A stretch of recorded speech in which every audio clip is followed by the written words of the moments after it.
Thanks for joining us this evening on TKO 8 Local News.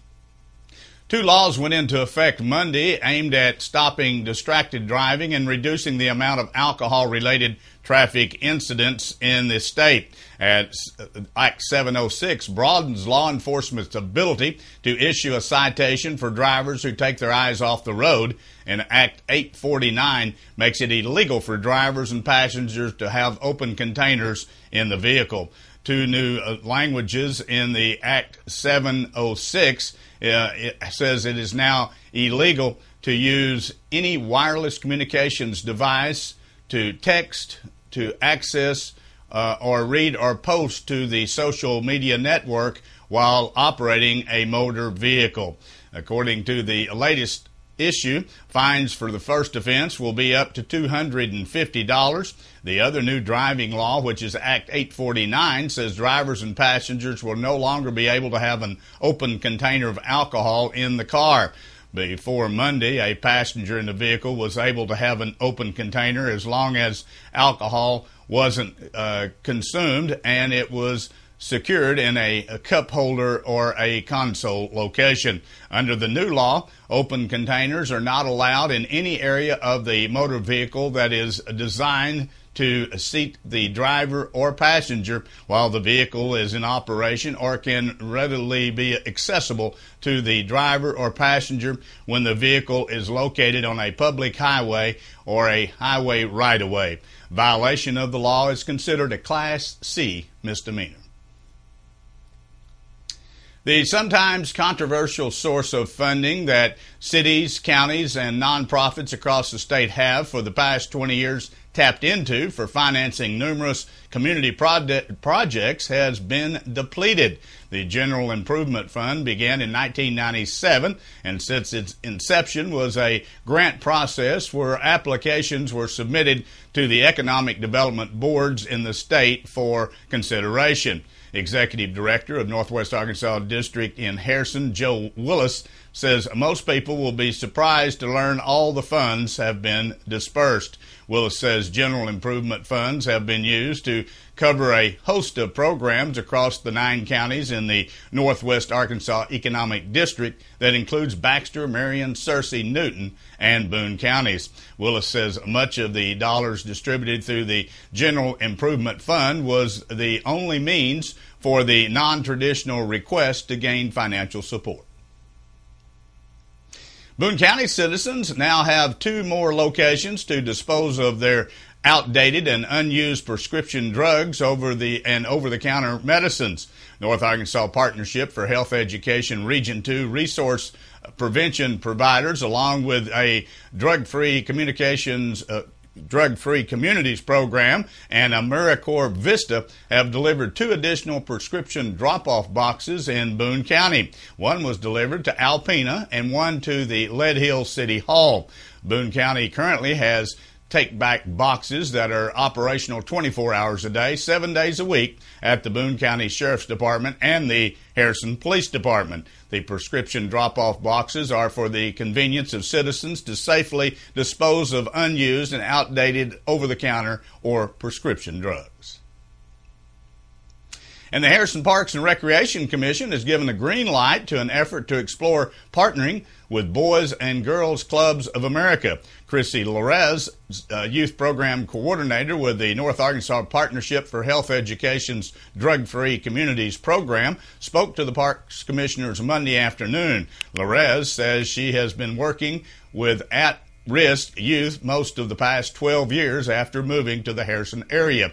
She said that by partnering with the Boys and Girls Clubs, the Parks Department could increase the number of children reached in our community. After some discussion, the Commission agreed to offer any support possible for Lorez's efforts with the club.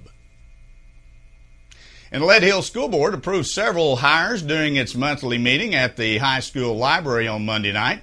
Following an executive session, the board, acting on recommendations of Superintendent Wanda Van Dyke, hired 3 new teachers while adjusting contracts for other personnel. The new teachers hired was Kaylee Miller for music, Rebecca Main for 3rd and 4th grade, and Samantha Tucker for math. Van Dyke said the hiring of Miller, Main, and Tucker is contingent upon their completion of their specified programs to maintain their licenses. Stay with us. Be back in a moment. We'll take a look at some headline news from around the region. But first, here's this week's closing livestock report from Sammy Klein, brought to you by Quality Feed Grains of Harrison and Bellefonte. This is Sammy Klein, Federal State Livestock Market News Service, reported for sale from North Arkansas Livestock Auction Grain Force Wednesday, August 2nd. Cattle receipts 813 last week, 430, year ago 496. Compared to last week, feeder steers $1 to $8 higher, mostly $4 to $6 higher. Feeder heifers steady $5 higher with the better kind, mostly $3 to $4 higher. Feeder bulls mixed, mostly steady. Starter cows $1 to $2 higher, starter bulls steady. Feeder steers, medium large ones, few 350 to 400 pounds at 188 to 190, 4 to 500 pounds, 164 to 180, 5 to 600 pounds, 146 to 165, 6 to 700 pounds, 149 to 162, 7 to 800 pounds, 143 to 147 and a half. Feeder heifers, medium large ones, 3 to 400 pounds, 158 to 174, 4 to 500 pounds, 144 to 160, 5 to 600 pounds, 136 to 151, 6 to 700 pounds, 131 to 141, 7 to 800 pounds, 128 to 134. Replacement cows, medium large 1s and 2, 2 to 7-year-old, second, third stage, 975 to 1300 per head. From 7 to 10-year-old cows, second and third stage at 925 to 1125 per head. Cow-calf pairs, medium large 1s and 2, 2 to 7-year-old, 900 to 1250 pound cows, 1 to 200 pound calves size, a few at 1100 to 1375 per pair. 7 to 10-year-old cows, 100 to 300 pound calves side, 925 to 1025 per pair.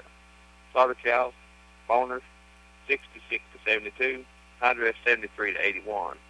Lean, 63 to 70, high dress 72 to 80, one low dress at 60.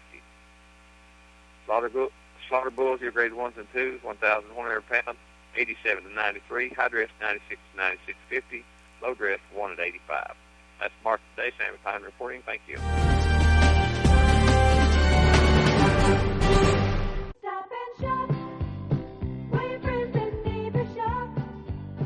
The back-to-school savings are going on now at Edwards Grocery. Selected varieties, Hunt's pasta sauces, only 89 cents. Selected varieties, Knorr pasta or rye side dishes, only 99 cents.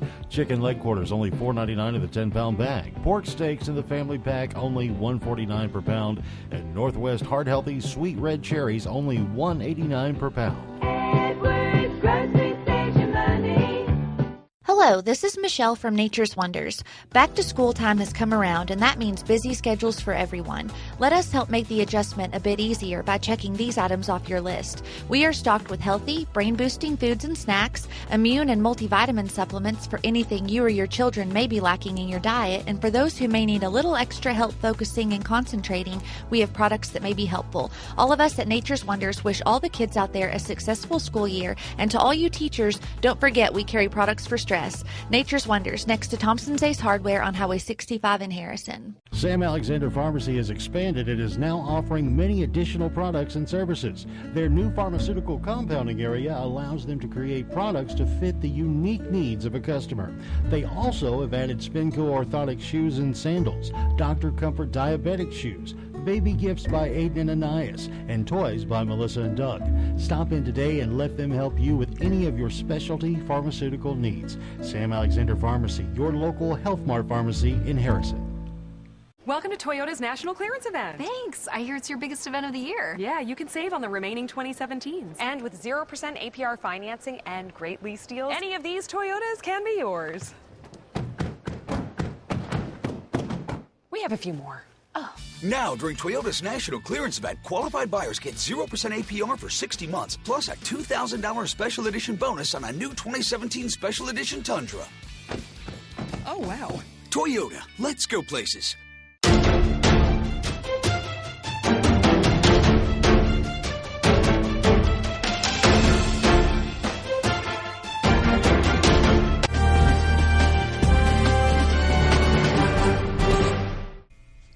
The Arkansas Department of Correction confirms that 2 guards and an inmate were attacked at a maximum security prison last month, prompting a guard to fire 3 warning shots into the air. The department says it wasn't notified of the situation until it was reported by a newspaper on Monday. Department spokesperson Solomon Graves says the Arkansas State Police is investigating the July 22nd incident and will present their findings to the Jefferson County Prosecuting Attorney's Office. The incident occurred in a solitary confinement area at the maximum security unit at Tucker when at least 2 inmates escaped their single-man cells. Another inmate was stabbed after his cell was breached. Graves says the warning shots were fired when 2 corrections officers were assaulted after trying to handcuff an inmate and stop another 2 from escaping.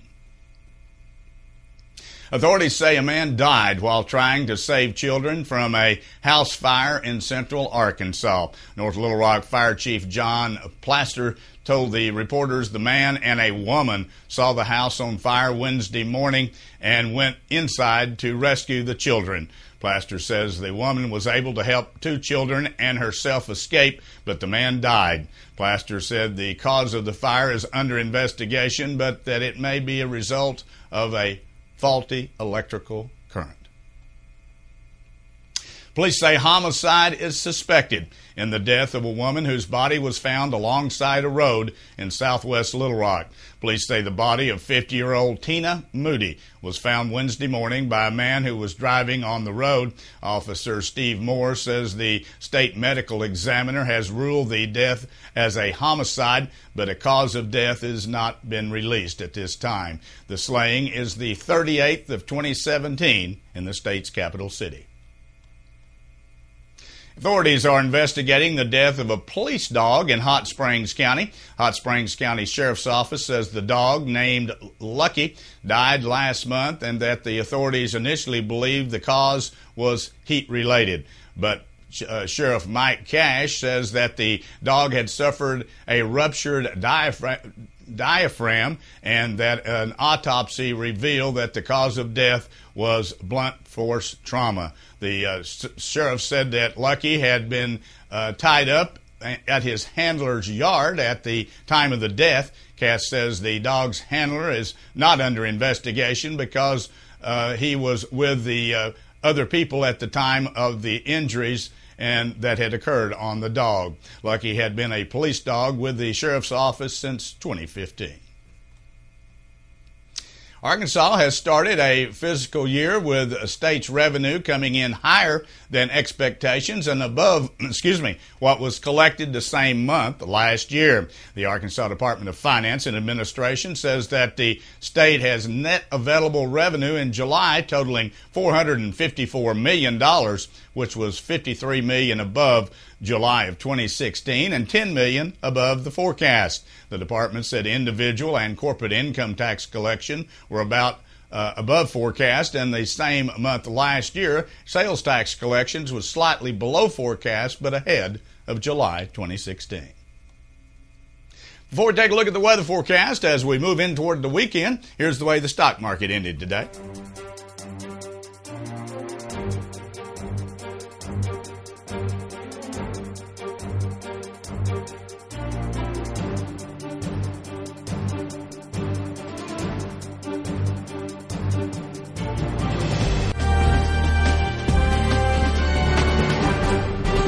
Another very nice day here in the viewing area, 88 degrees under partly cloudy skies this afternoon. Really nice weather for this time of the year, a little bit lower humidity than we saw a couple of weeks ago, and certainly the overall temperatures have been less. Looks like we're going to have another couple of days about the same, and then we're going to get downright cool. We've got a major system coming through the latter part of the weekend, going to drop those temperatures down into the 70s daytime, and pretty good chance of rain on Sunday. In fact, about 100% chance. Here's the way it looks for tomorrow. Going to be a nice day on Friday if you have an opportunity to get out and enjoy it. Temperatures temperatures in the afternoon in the low 80s, around 80 degrees under partly cloudy skies. On Saturday, likewise, cloudy skies in the area and 82 degrees for an afternoon high. Thunderstorms are in the forecast throughout the day on Sunday, with scattered showers and thunderstorms prevalent throughout the viewing area. Much cooler, high temperature of 77 in the afternoon, and 100% chance some of us, or probably most of us, will get some rainfall. Start the work week on Monday, much cooler, 79 degrees, rain out of the forecast, and Tuesday, partly cloudy skies back up to 82 degrees. So we are definitely going to cool down for first part of August on Sunday. If it gets down to around 77 degrees, could be in the upper 50s, low 60s overnight as we move into Sunday morning. Stay with us. Be back in a moment. We'll take a look at sports from around the region as TKO 8 News continues. The Townhouse Cafe in downtown Harrison is offering a great reason to wake up on Saturday mornings. Their incredible brunch. Starting at 7 a.m., you can enjoy all of your traditional breakfast favorites or some of these decadent dishes. Eggs Benedict, featuring an English muffin topped with ham, 2 eggs, made any way you like, and topped with fresh-made hollandaise sauce. Plus, you'll also get your choice of hash browns or home fries. Perhaps something even more delectable.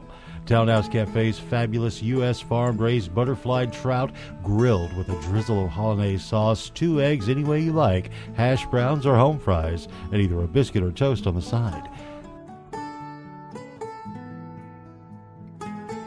Absolutely delicious.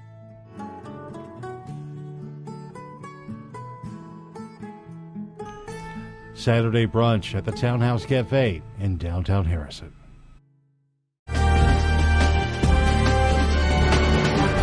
A former football player from Yellville Summit is getting preseason national attention at the University of Central Arkansas. Stockman Mallett, a former All-State player for the Yellville Panthers, has been named to the state's FCS preseason All-American team. Mallett, who is a senior and plays guard for the Bears, has been named second-team All-American. As a junior, Mallett was a first-team All Southland Conference selection. He helped the UCA offense finish second in the league in rushing offense and scoring offense, and fourth in total offensive yardage. Stockton is the son of Calvin and Stephanie Mallett of Yellville. Yarda Milana hit 2 solo home runs. Colton Wong added a 2-run double, and Luke Weaver pitched into the 7th inning, and the St. Louis Cardinals held on for a 5-4 victory over the Milwaukee Brewers on Wednesday night. Weaver made one mistake in the first, and Eric Thames hit it for his 25th home run of the season. Jeremy Hickinson threw 7 outstanding innings for his Orioles debut. Caleb Joseph homered, and Baltimore beat the Kansas City Royals 6-0 Wednesday night to complete a 3-game sweep. Playing in his second game with Baltimore, Tim Beckham doubled, tripled, and drove in 2 runs. Jeremy Hickinson threw 7 outstanding innings in his Orioles debut. Caleb Johnson homered, and Baltimore beat the Kansas City Royals 6-0 Wednesday night to complete a 3-game sweep. Playing in his second game with Baltimore, Tim Beckham doubled, tripled, and drove in 2 runs. Zach Godley pitched 3-hit ball over his scoreless 6 innings, and Zach Lamb drove in all the runs, and Arizona Diamondbacks beat the surging Chicago Cubs 3-0 on Wednesday night. The loss was just the 4th in 18 games since the All-Star break for the National League Central leading Cubs. After years of high expectations in the Missouri Valley Football Conference and nationally, Northern Iowa's reputation as an FCS power seems to have diminished heading into the 2017 season. The Panthers fell to 5-6 last year, despite opening the season with a win in Iowa State. They were picked 4th in the Valley's preseason poll without a single vote for first place. That wraps up our broadcast here for this evening. Thanks for joining us. Join us Monday through Friday at 6:30 and again at 10 p.m. as we continue to bring you local news, weather, sports, and local announcements from around the area on Harrison's broadcast station, TKO Channel 8. Now stay tuned for more local events around the viewing area.